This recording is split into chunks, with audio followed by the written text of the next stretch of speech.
All right, welcome back everyone.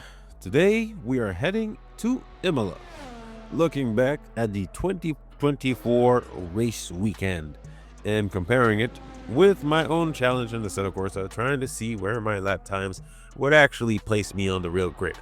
So, as I match the conditions as closely as possible, setting it to a green track because the conditions again that weekend was pretty good. We'll see if I would be a midfield hero or embarrassingly slow. So let's start with free practice 1. In real life, the conditions during FP1 were slightly windy, and the drivers were definitely dealing with it. But in a set of course, I decided to not set it as high for the wins, just for more stability. And one of the main talking points early in the session was the chicanes. Drivers like Max Verstappen and Carlos Sainz had moments there, and honestly, the whole field seemed to be struggling a bit.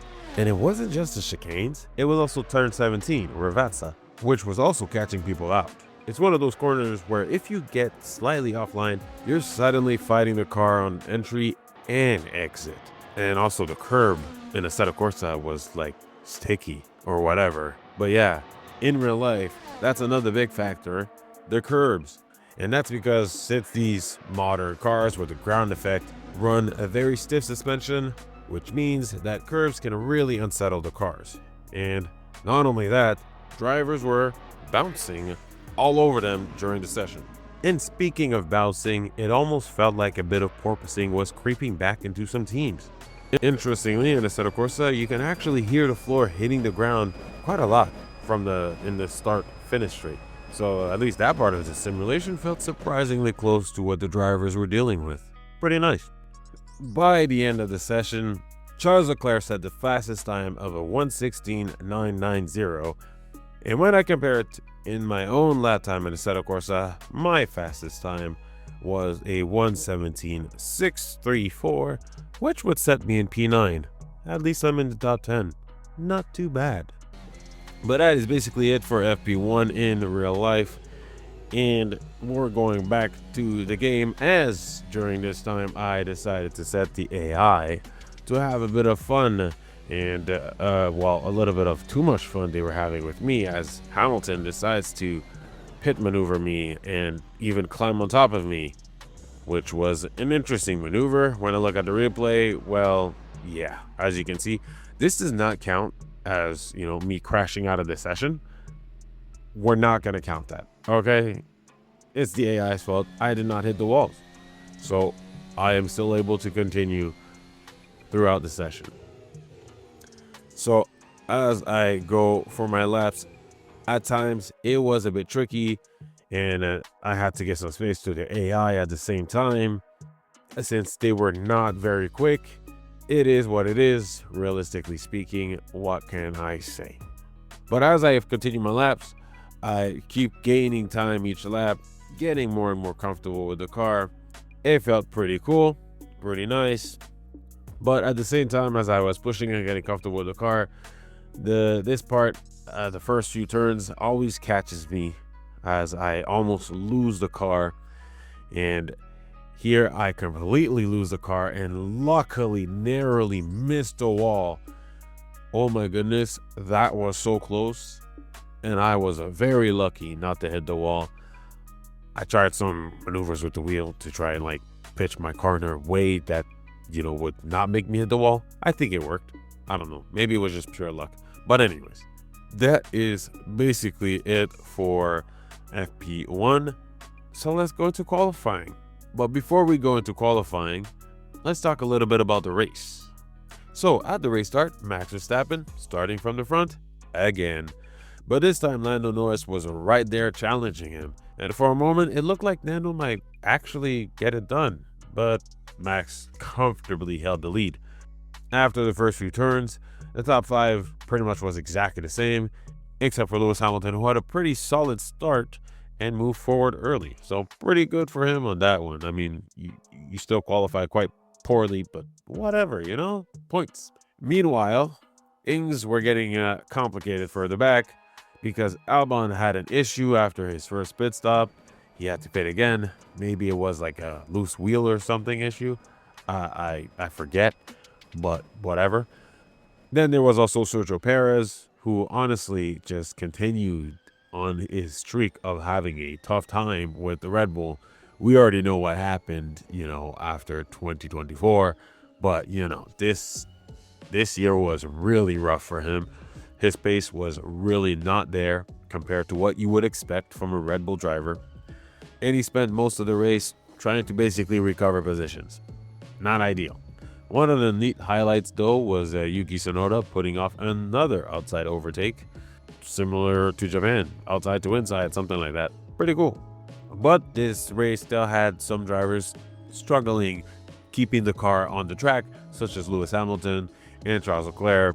It is what it is. It's mistakes in areas that honestly is to be expected that there could be some mistakes here. But yeah, it's not massive, but it's enough to cost them some pretty valuable time. It is what it is. Now, personally, I love Imola as a track, but if we're being honest, the 2024 race itself was not the most exciting race. Most of the overtakes were pretty predictable from the start-finish straight, and the track still makes passing quite difficult at times, unless if there's a really big pace difference. But one thing near the end of the race that kept things interesting was that Lando Norris was actually closing in on Max. Lap after lap, he was pushing hard and slowly reducing the gap. For a moment, it looked like we might get a final lap battle, but in the end, no cigar. Max Verstappen took the win, and realistically, even if the race had gone for like 1 or 3 more laps, I'm not sure Lando had quite enough pace to really make any sort of moves against Max Verstappen. Oh well. Still added some excitement to the race. But speaking of another thing about F1, this is being recorded right after FP1 in Melbourne from the season start of 2026. And I mean, what? First, let's begin at the back. Aston Martin. Wow. I mean, seriously, there's Cadillac and there's Audi.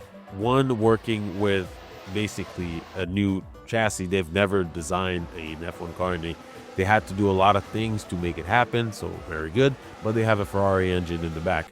Audi is pretty much, it's a new engine. I mean, the whole grid is basically a new engine. But Audi kind of had to somewhat in their own way start from scratch, and they were able to do some decent running and some decent lap times. But Aston Martin, whoa, bro, that is crazy. It's embarrassing. Straight up, it's just embarrassing. Long story short, what the heck?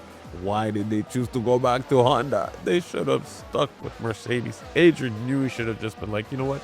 I'll figure something out with the Mercedes engine. Speaking of the Mercedes engine, where was Mercedes' pace? Are they still sandbagging? Because we had other teams with a Mercedes engine also having issues because it was a new engine spec that they've made. What? They were not quick even on the softs. I don't know if they're still just holding back, but now's not really the time to hold back. I don't know. I mean, maybe we're really gonna get into a surprise because FP1 is FP1. It is not representative of what we're gonna see during the Grand Prix. But moving forward, Audi doing a good job. The Lindblad guy. I'm not gonna bother searching him, but yeah, name on the screen. Okay, you got pace. Interesting. Same thing goes for Isaac Hadjar. You got pace. Okay, I don't know what I expected, but that's really cool. Red Bull still showing good pace. Good job. McLaren. Oh no. And then the top 1-2 Ferrari. Okay. Please. But yeah, let's go back into the whole thing because I've been talking for a while now. Qualifying. We're in qualifying now. So I improved the conditions so that I could actually be fast, At first I was thinking of putting in the slow, but then I was like, you know what? Let's just put it in fast and kind of like lower the grip just a little bit. I didn't want to push it to like 99% grip because I didn't want to make it too easy for myself. So, I was hoping for a bit of track evolution like in game. So as I go for my first lap on the main straight, braking right like at around 75 meters around this beautiful first, I was going to say chicane, but it's like a 3 turns thing. I get to the famous chicane where if you mess up on the curbs, there goes your car. And at the end of this lap, I was able to put in a time of 1:17.8. Not quick, not quicker than my Q1 time, I think. Yeah, no, not quicker than my Q1, my FP1 time, I mean, again, which is actually shocking. So yeah, no, that's not good. I have to go for another lap. So I decided, okay, you know what? Let's just go for another lap. Let's really try to push it. I need to be basically a whole second up. So here, I push it hard on the first 3 turns, gaining almost 2/10. I mean, barely 2/10. It's just over 1/10. But arriving at the basically middle to the end part of the second sector, I was 8/10. 8/10 at the chicane and 9/10 outside of the chicane. And at the end of the lap, I'm basically a second up. So that's pretty cool. That's pretty good for a time of 1:16.7. Like I said, I needed to be 1 second faster to make it. But when I looked at the times of where that would place me, I was like, oh, nope, I would not make it through Q1. So I gotta go for another lap. I'm running out of time quickly. So I go again for another lap. This time I try to push it, but I'm not gaining much time. At the chicanes, I attack the curves even harder, basically gaining time, but kind of like equalizing from my previous lap. And in the final 2 turns, I gained about 1/10 and almost 2/10, but then I think I lost a bit of time, so just over 1/10 or just about 1/10, giving me a 1:16.6. 1:16.6, yeah, not very fast. So I had to go again. This is my out lap. I look at the time. I don't know, I have 1 minute, and I was in the final straight, hoping that I was gonna make it, but sadly, it got to 18, and I didn't make it before the line. I still decided to push for the lap, just to see where I would be. I mean, this is illegal, but wow, I did not make it through Q1, a Q1 exit.